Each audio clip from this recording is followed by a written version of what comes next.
What's up guys, Boost Auto here. Today we're going to be showing you how to install our retrofit cab lights on a 2007 to 2014 GMC Sierra and Chevy Silverado. Let's get into it.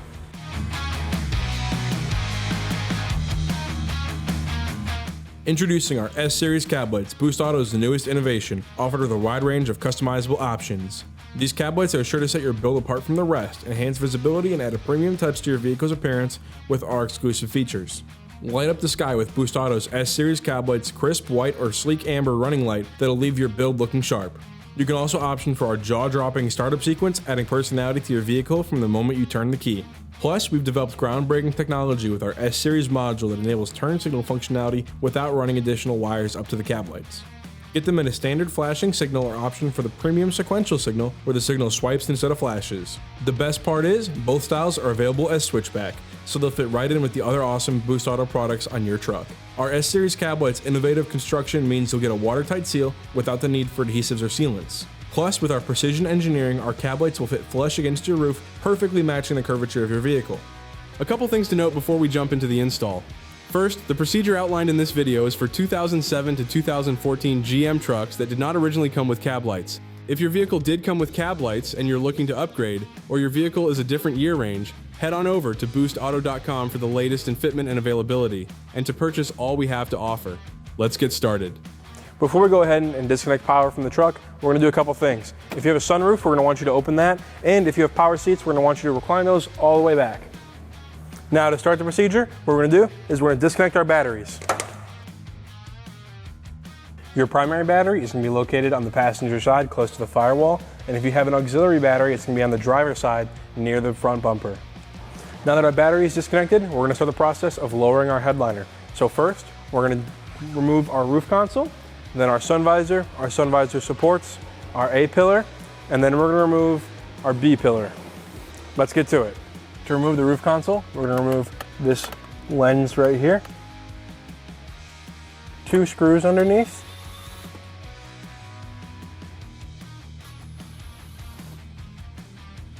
From there, there's 2 tabs that hold it in place.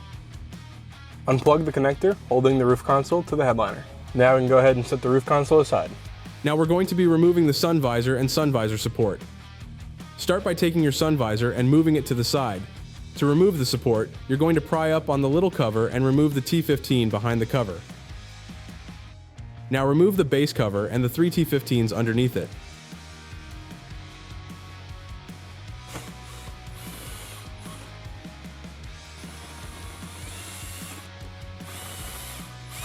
Then, unplug the sun visor connector by pushing in the tab and releasing it. Next, we're removing the driver's side A pillar, which is different than the passenger side. It only has 1 cover, and underneath is a 7mm bolt.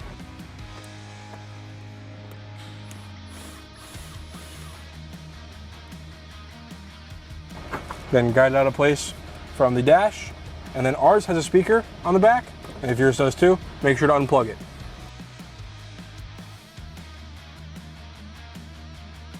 Since we're on an extended cab vehicle, we don't actually have a B pillar, but we do have the seatbelt holder here. This does need to still come out as if it was a B pillar. So there's a cover on the back of the seatbelt holder, and then a T50 bolt that needs to be removed to remove your seatbelt assembly, and then 2 covers that need to come off for your cover here. There's 1 screw here, and then another hidden by cover on the opposite side.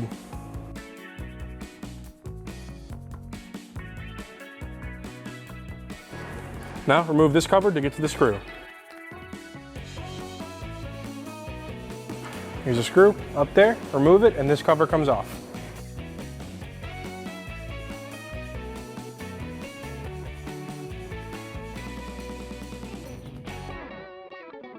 Finally, we're going to remove the grab handle. So there's a cover here, and then a bolt underneath each. And then on the back of these are clips that are holding it in place still. So to remove those, all you gotta do is just pull and they pop out. Now, we're gonna repeat all these steps on the passenger side of the vehicle. However, the A pillar on that side is different than the A pillar on the driver's side. To remove the passenger side A pillar, you're gonna need to remove this cover here and this cover here. And then there's a 10mm bolt under each of them. So now that your handle's removed, there's a clip that's gonna be holding this A-pillar in place, and you're gonna need to remove that. So you can either grab up top, stick your fingers in here. Either way, it needs to be popped out of place. And then just like the other side, guide it out from the dash. And then there's a connector for your speaker if you have one right here.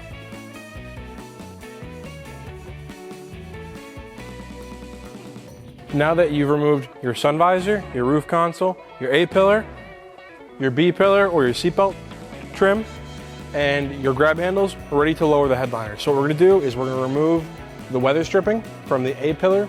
It's about halfway through to the back of the cab, and then we're gonna be able to lower our headliner down.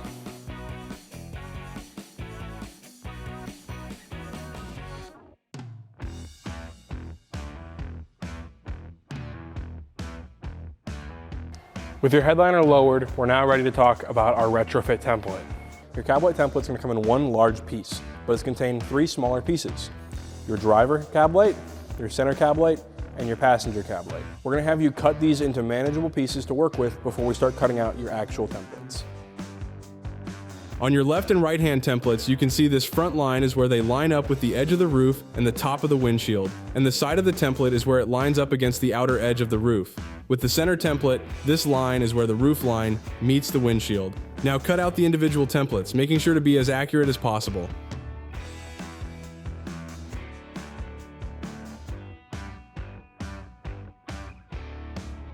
With our templates cut out, we're ready to line up our templates on the roof.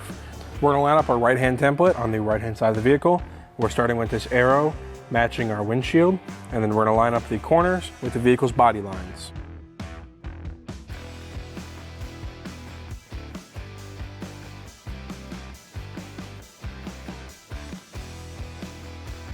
Next, we're gonna be lining up our center template. To line up our center template, we're gonna need to find the middle of our vehicle's roof.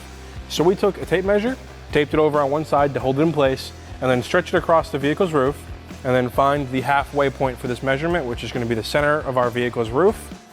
And for our measurement, that's gonna be right here. Now transfer the mark onto another piece of tape to ensure you line up with the center mark on the template. Now, take your center template and line the front arrow up with the line that you marked as your center point for the vehicle's roof. Once you have the template lined up, secure it in place.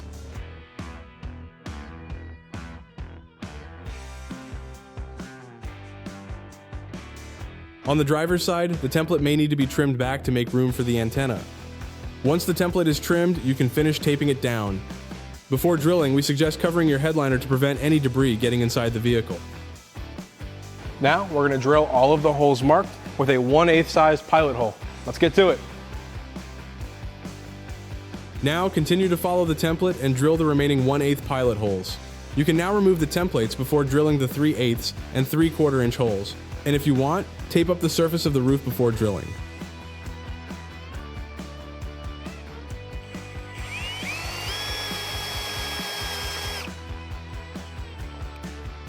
Now go ahead and finish drilling the remaining 3/8 inch holes. And with your 3/8 inch holes drilled, we can drill the 3/4 inch holes. Now go ahead and finish drilling the 3/4 inch holes. With all your holes drilled and your roof cleaned off a little bit of the metal shavings, we want you to go ahead and take your preferred exterior surface cleaner and clean down the spots where your cab light gaskets are gonna sit so you can make proper contact and ensure a watertight seal. We can now mount our S-Series cab lights, starting with the cab light posts. Once the posts are popped into place, make sure they're turned the correct way so they fit into the cab light. The cab lights are labeled as well, with LH and RH for left and right hand.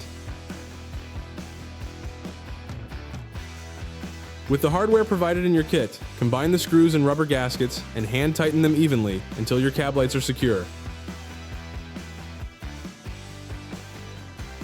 Now go ahead and continue mounting your S-Series cab lights on the rest of the roof. With your cab lights now installed, grab the retrofit harness from your kit. With the end of the harness that has a connector, plug that end into the cab light on the driver's side. Then continue plugging in the center and passenger side cab lights. Then, go ahead and secure the retrofit harness underneath the headliner. Once your harness is secure, you can push up the headliner and reinstall the weather stripping around the passenger and driver's side doors.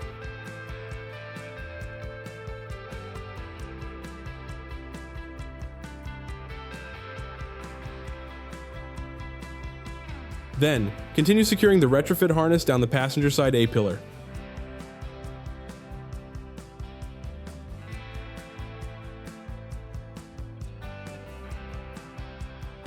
Up next, we're going to show you how to install your retrofit harness to your vehicle if you option for running light only. For those who option for turn signal functionality, you'll also have to install our S-Series module to enable that feature. We'll show that in an upcoming section of the video. But first, here's how to hook up cab lights with running light only. To continue running your retrofit harness, start by removing the passenger side panel. We're going to be accessing the back of this junction block. To do so, push down on the connector tab on top and pull the whole junction block out. We're going to be tapping into the wire in pin 2B2. With the connector tab facing up, pin 2B2 is in the first row, second position from the right. Now install a T-tap onto this wire.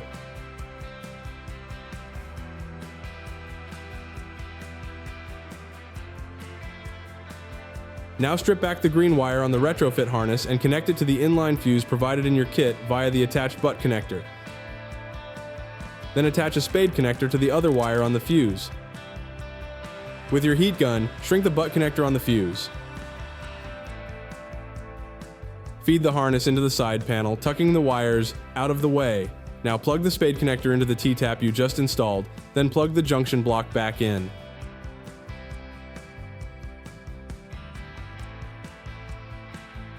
Next, locate the ground bolt behind the side panel and remove it.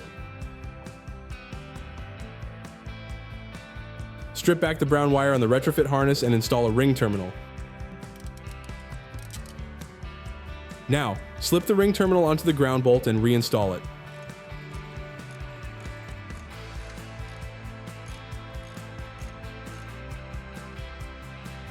Now go ahead and reinstall the side panel.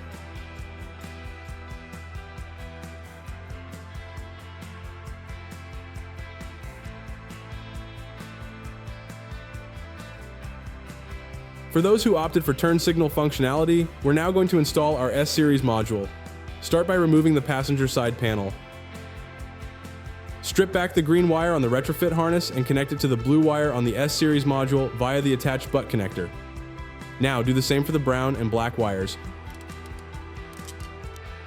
Using a heat gun, shrink the butt connectors.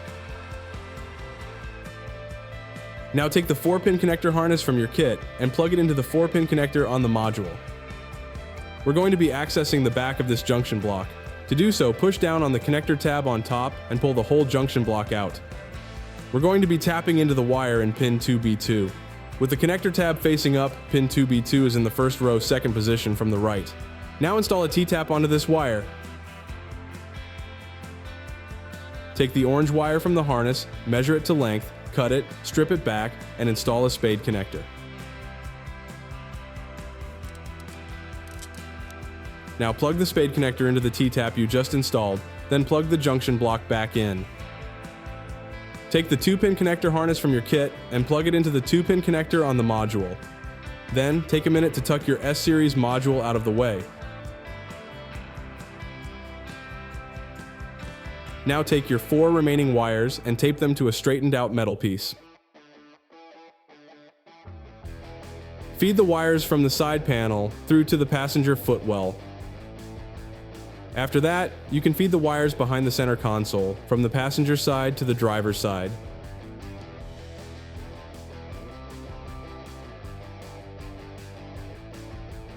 We're now going to be accessing the BCM, or body control module, under the driver's side dash. To access the BCM, go ahead and remove the air duct. We're now going to disconnect the black and brown connectors. The brown connector is 3 up from the bottom, and the black connector is 4 up from the bottom. First, we're going to be working on the brown connector. We're going to be tapping into the wire in pin 4 for left-hand turn signal. Pin 4 is on the top row, all the way to the right. Install a T-tap onto this wire. Locate the red and blue wire from your harness. Size it up and cut it to length. Go ahead and strip the end of the wire and install a spade connector. plug the spade connector into the T-tap you just installed. Now for the right-hand turn signal, we're going to be tapping into pin 5 on the black connector. Pin 5 is on the second row in the first position all the way to the left. Install a T-tap onto this wire. Grab the red and green wire from your harness, cut it to length, strip back the end, and install a spade connector onto this wire. Connect it to the T-tap you just installed. Now we're going to tap into the wire in pin 10, which is in the second row all the way to the right. Install a T-tap onto this wire. After that, take the red wire from your harness and strip it back. Now connect it to the inline fuse in your kit with the attached butt connector. Then, go ahead and strip back the other red wire on the fuse and install a spade connector.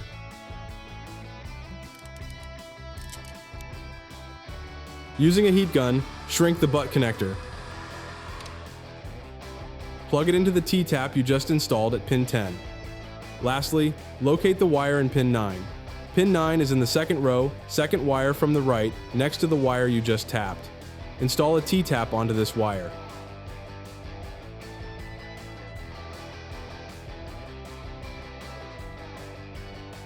Lastly, take the black wire from your harness, cut it to length, and install a spade connector. Plug the spade connector onto the T-tap you just installed. We can now go ahead and plug the black and brown connectors back into the BCM.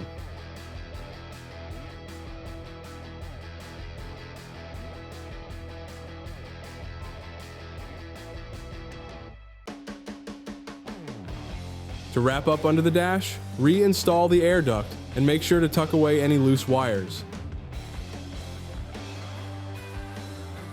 Now go ahead and reinstall the side panel.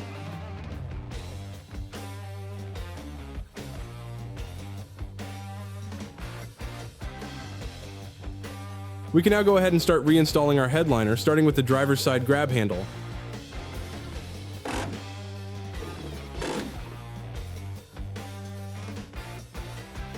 Next, reinstall the B-pillar cover using both the front and back screws.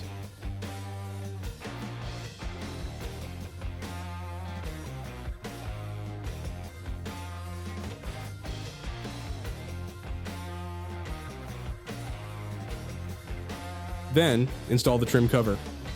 Then you can remount the seat belt and reinstall the cover.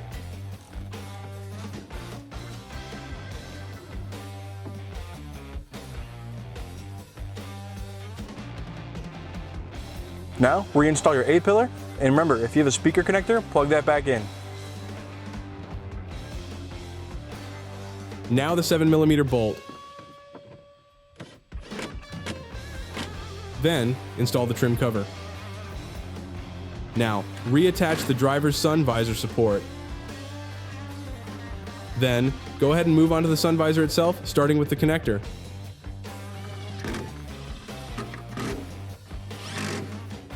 Then, install the trim cover. Now, reinstall the passenger side A-pillar, remembering to plug the speaker back in if you have one. After the grab handle, go ahead and repeat the same steps as the driver's side. Lastly, reconnect the roof console connector and mount it back into place. Reinstall the roof console lens cover. Once everything is reconnected, you can go ahead and reconnect your battery. That concludes the install. Thank you for watching and for choosing Boost Auto for all your aftermarket accessory needs. The S-Series Cab Lights featured in this video can be purchased at boostauto.com. We also offer a wide selection of products, parts, and accessories for your truck or SUV that are sure to take your build to the next level. If you'd like to see more videos like this one and get notified of new products for your vehicle, like and subscribe now. As always, catch you in the next one.